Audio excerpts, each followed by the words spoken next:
Bonjour à tous, j'espère que vous allez bien. Je m'échauffe un peu parce qu'aujourd'hui, dans cette vidéo, j'ai décidé de passer en mode combat de MMA. On va faire combattre l'IA face à la blockchain. C'est parti. Alors, quels sont les atouts de l'IA face à la blockchain pour le défoncer ou ceux de la blockchain pour défoncer l'IA? Ah, je vous ai dit, je suis en mode MMA là, il n'y a pas de fioriture là. Allez, hop là. Désolé, je me suis emballé.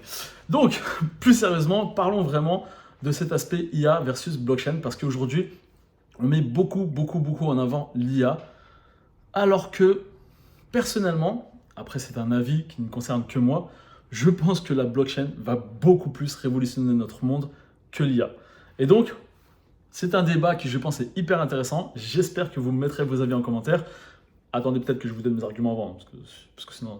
Enfin, voilà, bref. Donc, l'IA face à la blockchain.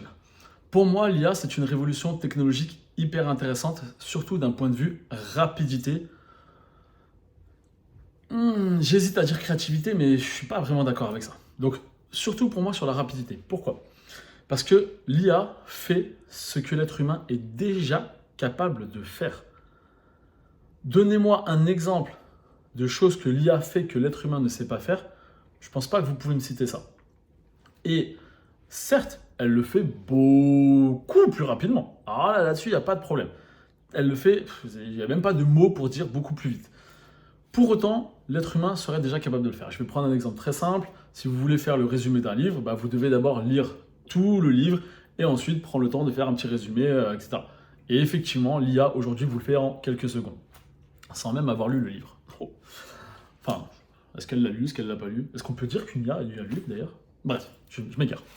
Donc, c'est effectivement quelque chose de totalement révolutionnaire parce que ça va amener à modifier certains métiers, voire même à peut-être en faire disparaître certains. Par exemple, récemment, j'ai vu un film qui s'appelle Dans 5 ans, si jamais ça vous intéresse. Petit film d'une heure, un petit peu décalé, mais intéressant, je trouve, dans certaines choses qui sont mises en avant dans ce film.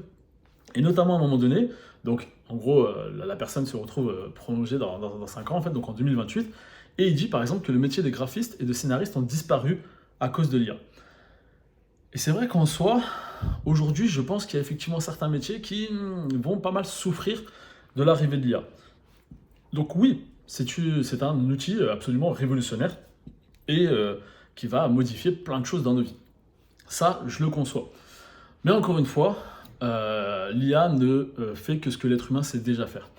Et pourquoi j'ai un peu de mal avec l'aspect créativité? Parce que finalement, l'IA est créatif uniquement à partir de ce qu'il connaît déjà. C'est-à-dire que par exemple, si l'IA avait existé avant l'arrivée, par exemple, de l'avion, l'IA n'aurait jamais été capable de créer un avion.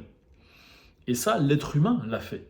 Donc, c'est là où, par exemple, pour moi, déjà, l'être humain sera toujours supérieur à l'IA. Mais bon, là, on rentre encore dans un autre débat.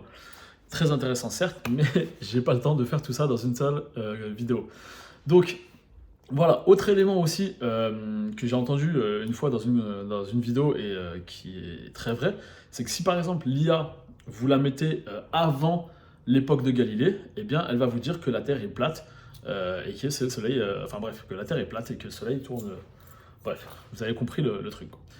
Donc, l'IA ne fait que avec les connaissances qu'on lui donne. Et à partir de ça, il va effectivement très vite pour accomplir différentes tâches. Il peut créer dans le sens où il va prendre, alors tiens, j'ai vu ça là, j'ai vu ça là, j'ai vu ça là, tiens, si on mélange tout ça, ça fait ça. Dans ce côté-là, oui, il y a un aspect créatif. Par contre, il ne saura jamais créer quelque chose qui n'a jamais existé, où il n'est pas capable de démontrer ou de prouver quelque chose que l'être humain n'aurait pas encore prouvé aujourd'hui. En tout cas, ça reste mon avis là-dessus, et n'hésitez pas à me donner le vôtre. Et du coup, maintenant, parlons de la blockchain. Parce que la blockchain est aujourd'hui beaucoup moins connue, on en parle beaucoup moins, ça fait quand même beaucoup moins le buzz que l'IA, surtout en ce moment, en ce début d'année 2024. Et pour autant, pour moi, la blockchain est une révolution plus importante que l'IA. Parce que la blockchain, c'est une révolution technologique structurelle. Qu'est-ce que j'entends par là? Aujourd'hui, Je vais prendre un exemple très simple. D'ailleurs, c'est l'exemple que je prends toujours pour expliquer aux gens c'est quoi la blockchain. C'est que, imaginez que vous êtes un pays et que vous souhaitez créer une monnaie physique, donc des pièces ou des billets. On va partir sur le billet. Vous souhaitez créer donc une monnaie avec un billet. Quel est le problème technique que vous devez résoudre? Eh bien, c'est le fait que ce billet ne soit pas falsifiable, qu'on ne puisse pas en faire une photocopie facilement et simplement. Parce que sinon, votre billet ne vaudra plus rien. Tout le monde va en imprimer chez lui, et du coup, voilà. Or, dans le domaine du numérique, je peux tout copier à l'infini. Si je vous envoie une photo par mail, cette photo, moi, je l'ai toujours sur mon ordinateur. Et vous l'avez aussi. Pareil avec les PDF, avec les musiques, etc. D'ailleurs, la musique et le cinéma sont deux industries qui ont beaucoup souffert du développement d'Internet. Alors, ils ont trouvé une solution aujourd'hui grâce au streaming, une solution, je ne sais pas si elle est vraiment profitable par rapport à avant, mais c'est tout ce qu'ils ont trouvé. Mais en tout cas, ça a été un énorme problème pour eux. Et finalement, quand on parle des crypto-monnaies, souvent on dit, voilà, les crypto-monnaies sont arrivées en 2008 ou 2009. Bon, en fait, c'est le white paper de Bitcoin qui est sorti en 2008. Le premier Bitcoin a été miné en janvier 2009. Donc, d'où le fait qu'on peut se dire 2008-2009. Ça paraît être il y a très longtemps, mais pas tant que ça, parce que finalement, ça fait que 15 ans aujourd'hui. Oula, je commence à devenir moins bon en maths. Ouh, bref. Donc, du coup, c'est à la fois récent et pas récent. Mais il faut savoir que avant même la création de Bitcoin, il y avait déjà beaucoup de personnes qui se penchaient sur la création d'une crypto-monnaie, enfin d'une monnaie numérique en tout cas. Et le problème, et d'ailleurs il y a eu, alors j'ai plus les noms en tête là, mais j'en parle dans mon cours que je donne à mes élèves en école, il y a eu des premiers cas de crypto qui ont été créés avant, mais qui ne résolvaient pas ce problème de ce qu'on appelle la double dépense. C'est-à-dire le fait que si, par exemple, comme je disais tout à l'heure, je vous envoie une photo, j'ai toujours la photo. Ça, vous ne pouvez pas le faire avec une monnaie. Si je vous envoie un bitcoin et j'ai toujours le bitcoin moi, du coup, ça crée un nouveau bitcoin et là, on peut en créer à l'infini et dans ce cas, cette monnaie n'a plus aucune valeur. Et donc, la blockchain est venue résoudre ce problème-là, ce problème de la double dépense.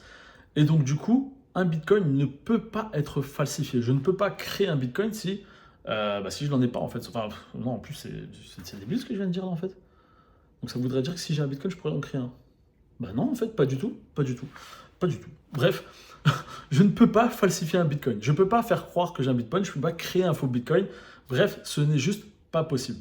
Et donc ça, mais c'est une réelle révolution parce que du coup, aujourd'hui, on veut absolument quasiment tout numériser. Le passeport va être numérique, la carte d'identité numérique, permis de conduire numérique, bref, de plus en plus, on tend vers ça, on le sait.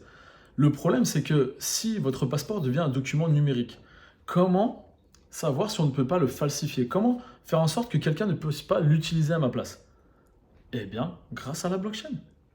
Si demain, les documents administratifs sont sur la blockchain, eh bien, on pourra prouver que l'on est l'unique détenteur de ce document-là et qu'il n'y a pas de copie qui puisse exister. Et ça, c'est révolutionnaire, parce que là, j'ai donné l'exemple avec le document administratif, mais on peut imaginer ça pour plein d'autres choses. Je vais vous donner un dernier exemple, ce que l'on appelle les Real World Assets, les RWA. Regardez sur Internet, c'est un sujet fascinant. Peut-être que je ferai une vidéo entière là-dessus un jour, on verra. Ce sont des objets physiques, objets physiques. Et on a un token, donc un objet numérique, sur la blockchain qui est associé à cela.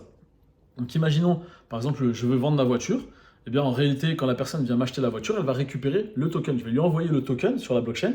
Comme ça, il pourra prouver, par exemple, aux forces de l'ordre que cette voiture lui appartient bien parce qu'il est l'unique détenteur de ce token. Et donc, vous voyez bien à quel point, là, on a affaire à une technologie qui va révolutionner beaucoup de choses. Parce qu'aujourd'hui, le numérique, c'est même pas qu'on peut plus c'est même pas qu'on l'utilise tous les jours, c'est juste qu'on ne peut plus s'en passer. Même pour prendre rendez-vous chez le médecin aujourd'hui, je dois passer par Internet et donc le numérique. Et donc, l'arrivée de cette technologie qui va apporter ce côté infalsifiable, ce côté unique et appartenant à une seule personne, ça va changer beaucoup de choses. Et donc, voilà pourquoi, pour moi, blockchain est le vainqueur. En fait, en vrai, c'est pas une compétition. Les deux technologies sont hyper révolutionnaires et sont hyper intéressantes. Simplement, ne croyez pas que parce qu'il y a l'IA qui est là, bah la blockchain c'est fini, c'est bon, c'est has-been, c'était l'ancien temps. Non, parce que j'ai déjà entendu ça. Les deux sont révolutionnaires, et ce qui sera encore plus révolutionnaire, c'est quand les deux fusionneront. Ou peut-être que ça se fait déjà. Je vous laisse faire vos propres recherches. Mais en tout cas, voilà, j'espère que le sujet vous a plu. N'hésitez pas à me dire en commentaire, alors pas forcément le combat IA contre blockchain, parce que vous l'aurez bien compris que c'est les deux qui de toute façon vont bouleverser notre monde. Mais n'hésitez pas à me dire un petit peu ce que vous pensez de ces deux technologies. Et je voudrais juste conclure par cet élément-là, parce que je le trouve très important, c'est que l'on parle d'IA ou de blockchain, ces deux outils sont des outils. Qu'est-ce que j'entends par là? C'est que un marteau est un outil. Si j'utilise un marteau pour enfoncer un clou, j'ai bien utilisé l'outil et il m'a été utile. J'ai fait une chose intéressante grâce à ça, ça m'a été très utile. Par contre, si j'utilise le marteau pour fracasser la tête de quelqu'un, c'est pas ouf, hein. Enfin, éthiquement, c'est pas terrible, quoi. On est d'accord. Eh bien, c'est pareil avec l'IA et la blockchain. Si demain l'IA et la blockchain sont bien utilisées, ça va nous permettre de faire plein de choses hyper intéressantes.